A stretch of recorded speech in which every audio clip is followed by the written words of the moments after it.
Oh, what was it about Senator Harris that you said, I want to put my power behind her?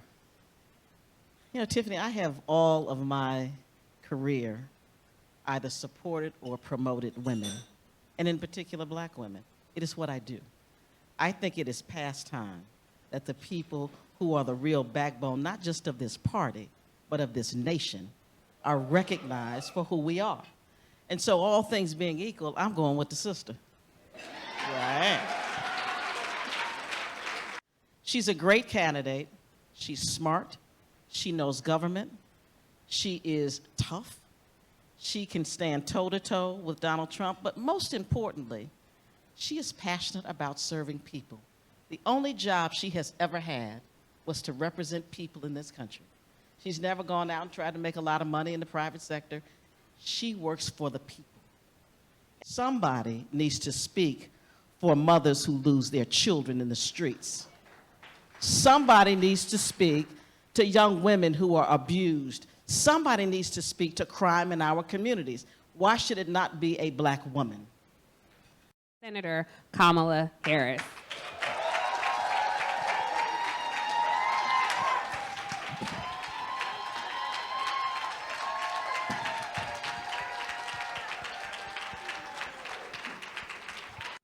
But I just want to talk about her as a sister girl. Because from the beginning, Marcia, you have been so incredibly supportive of me. And through the ups, through the downs, you are just consistently there. And your leadership, your advice, your counsel, your friendship, your love mean the world to me. So can we please hear it from Marcia Fudge? Good morning, everyone. Thank you for being here. Good morning. Congratulations on a great performance last night. Thank you. Thank you.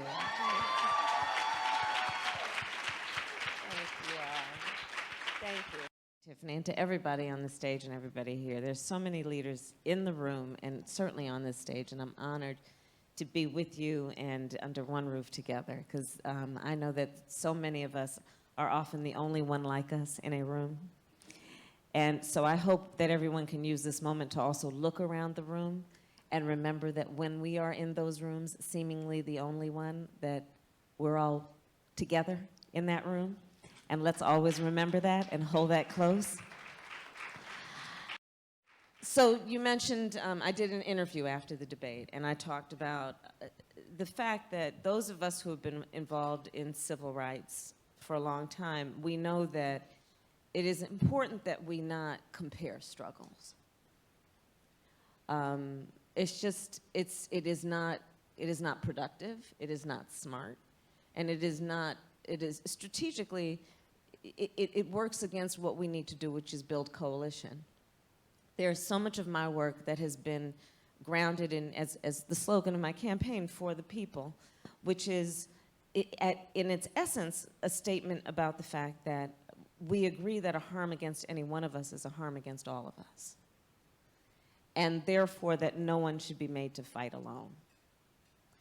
So we know that in our ongoing fight for civil rights, if any one of us starts to differentiate ourselves in a certain way, and in particular, what he did on the stage, it's just not productive, and I think it's a bit naive.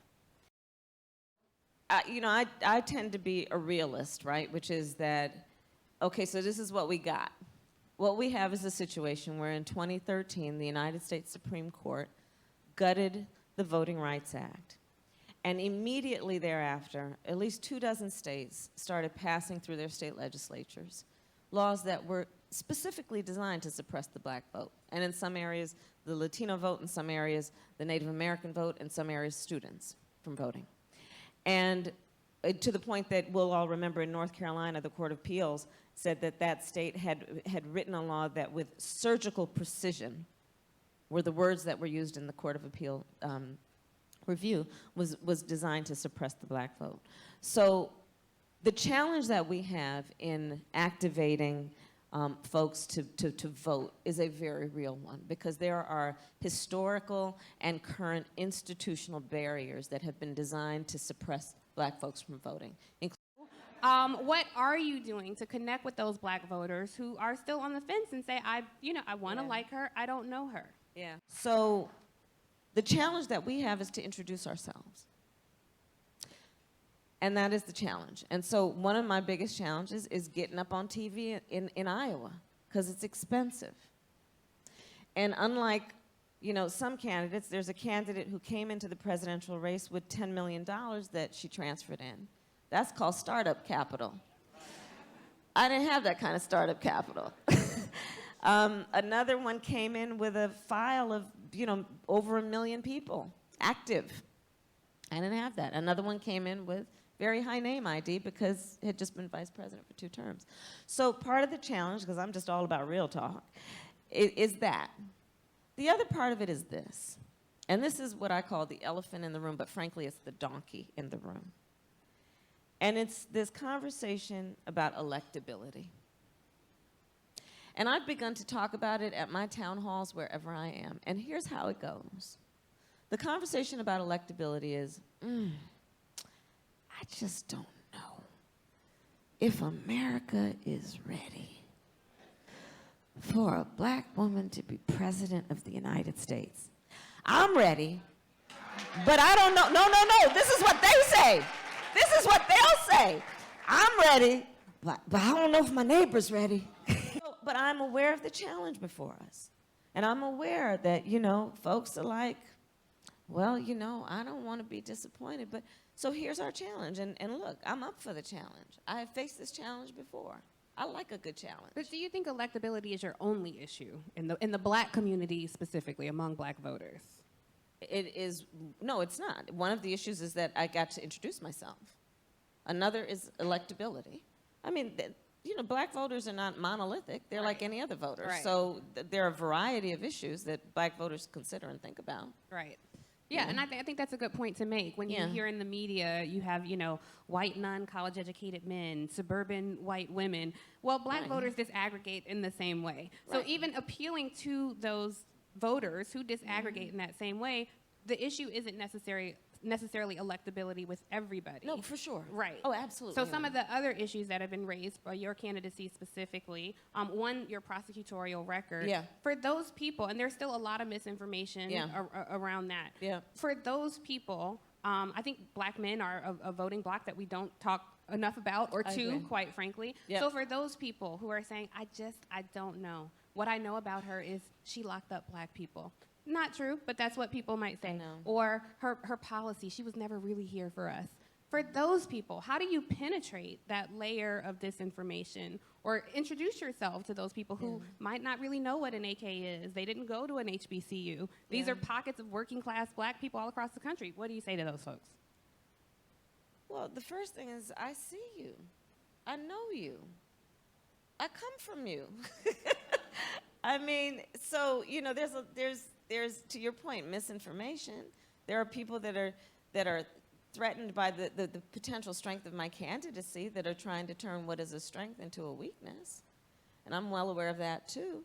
But what do I say? I say that I have been and always have been a fighter and a leader on a variety of issues. In the United States Senate right now, I am leading the charge on what we need to do around black maternal mortality. Knowing black women are 3 to 4 times more likely to die in connection with childbirth than other women. Knowing that this has nothing to do with socioeconomic or educational level. It literally is because that is a black woman walking into a doctor's office, a clinic, or a hospital and not being taken seriously. It is the work I've done on criminal justice. Look, I am fully aware, I decided to go up the rough side of the mountain. I was raised knowing the injustices in the criminal justice system. I experienced it. Nobody had to teach me about that. I didn't acquire the language to talk about criminal justice since I started running for president. In fact, I dare. I mean, you look on that debate stage, there are people on that debate stage who wrote the crime bill, who voted for the crime bill, who have not had the language to know what this is about until just the last couple years. Are you kidding me? Where were these folks when I was creating a national model around what we need to do to end mass incarceration and the war on drugs, when I created one of the first in the nation programs focused on, in particular, young men, but young women also, who had been arrested for drugs, and getting them jobs? to the point that it became a model for the country. You can talk to progressive prosecutors around the country today who will say my work in those early years was a model for them of what could be done. The Holder Justice Department, Eric Holder, under the Obama administration, designated my work when I was district attorney as a model of innovation for the United States. I was doing the work also of focusing on issues like our young women in the criminal justice system. Let's talk about that too. I was dealing with the fact that all these young women were being arrested and called teenage prostitutes. And I knew that most of them had come from the foster care system, had dealt with all kinds of abuse in their lives, and were prey for predators. And so I said, no, this has got to stop. First of all, they are not criminals. And I created a safe house, saying instead of them being arrested and put in juvenile hall, they should be given a place where they are given support, understanding who they really are. As district attorney, there would be women who would show up at my office on a consistent basis, knocking at the front window. I want to talk to Kamala. I only want to talk to Kamala. The receptionist would come get me. There's another mother here. I'd bring her back to my office and sit her on my couch, and she'd cry and talk about how nobody was taking the killing of her baby, her adult son, seriously. How had she lost her child because of cancer or a car accident, maybe somebody would have respected the depth of her grief. But instead, she was being treated like she should have expected it to happen, and her son being treated like, her black son being treated like a statistic. And she would say to me, why isn't anyone investigating this? Where is justice for my family? These are the experiences I've had. Now, I am fully aware, to your point, Tiffany, I am fully aware that there's this whole meme, Kamala is a cop. It breaks my heart. Because here's the thing. Are we saying that when people have the ability to make a decision about who's going to be charged with a crime, how the case is going to be treated, that we don't want it to be somebody who comes from the same community, somebody who goes to the same church, somebody who has their children in the same schools? No. To reform systems, we've got to be everywhere. And so that's the choice I made. That's the choice I made. We each have power. And the beauty of who we are is that unlike the guy in the White House, who is got so many things upside down, doesn't understand, we understand that the true measure of the strength of an individual is not based on who you beat down, it's based on who you lift up.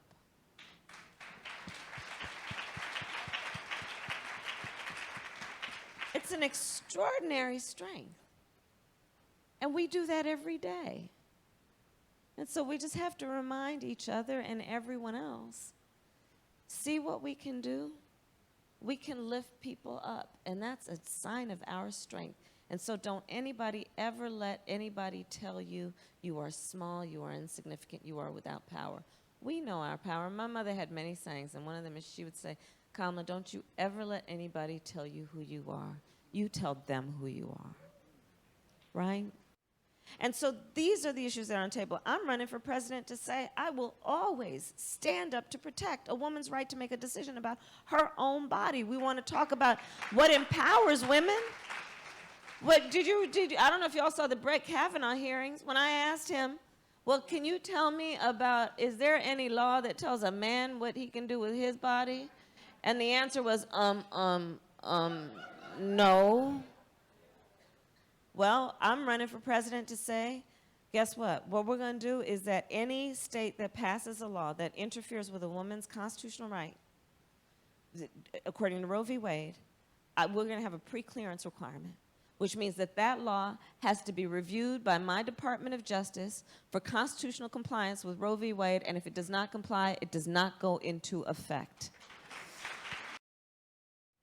And, you know, that's why we need everybody to be engaged, because There's so many women here who are the first to do what you do.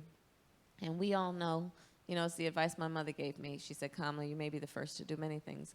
Make sure you're not the last. And that's what we're talking about. So